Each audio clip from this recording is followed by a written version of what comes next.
Dahil mahaba-haba na nga na naman ang bakasyon namin. Siyempre, saan pa ba tayo pupunta? E di sa dagat-dagatan. Oy, ang sipag naman ng beshi ko. Ang gwapo niya, no? Single pa po yan. Baka nagtataka kayo bakit kasama ko siya dito ngayon. Kasama kasi ako sa palengke. Namili kami ng mga dadalhin namin sa outing. Alam niyo ba na si Jerome is one call away? Kaya alam niyo na, kontakin niyo na.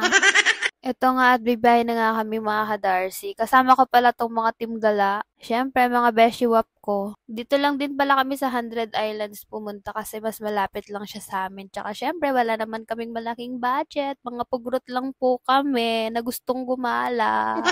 Peace of mind kasi namin is sa beach lang talaga mga ka-Darcy. Nandito kami ngayon sa palengke, namimili ng mga gagamitin. Kasi pag doon pa kami bumili sa mismong island, OMG, mahal talaga. Kaya dito pa lang bibili na tayo. Ang likot ng kamay ng nagbibideo namin, no? Alam nyo ba mga ka-Darcy, naligaw pa kami dito. Siguro mga 1 hour din kaming paikot-ikot. Kasi hindi namin masundan kung saan yung destination namin. Tignan nyo naman tong jowa ko. Nakuha pang magbiro, nawawala na nga kami. After 100 years nga, yun, nakarating din kami sa paroroonan namin. Grabe na ba ang init dyan, Ril? Kaya naguhubad ka na? Yeah. Napakagandang view, no? Hey! Yan. Ito'y kami glutloto. Ate, kwarto nga maripay available. Alauna pa lang ti-check-in mi mga Dars. Ito pa lang aming binayaran today. So, nakita nyo? Siyempre, nangurakot kami.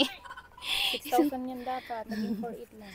8 packs kami mga ka-Darcy, kaya 2 bahay yung kinuha namin. Alam nyo ba na nakamura kami sa kanila? May mga rides sila dito kaso nasa kabilang island pa, kaya puntahan natin. Mga offer pala nilang rides is zipline, hurricane, banana boat, tsaka yung mag-underwater ka.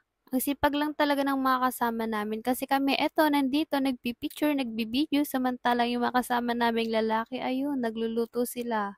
After nga namin kumain, napag-isipan namin na magtawid dagat na kami. Pumunta ulit kami dito sa registration area. Fill up lang kung ilan kayo, ganun. Tsaka kung ilan yung babayaran nyo. Okay lang naman mga ka-Dars, hindi naman siya mabigat. Kasi hindi naman barya, kaya hindi mabigat.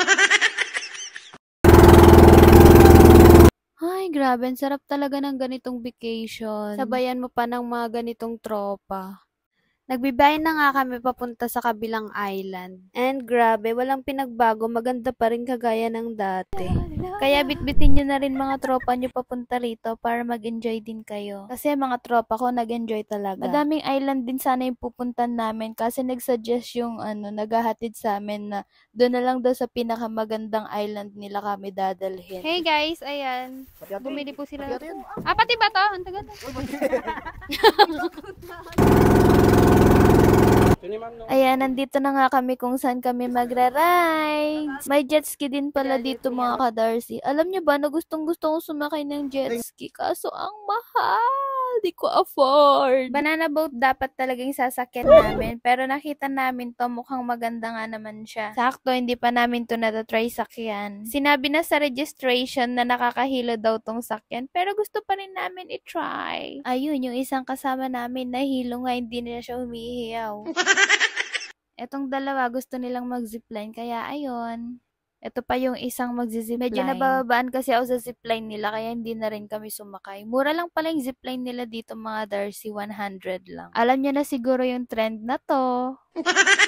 Dahil game na game naman lagi si Jerome, gagawin namin siyang sirena na Shokoy.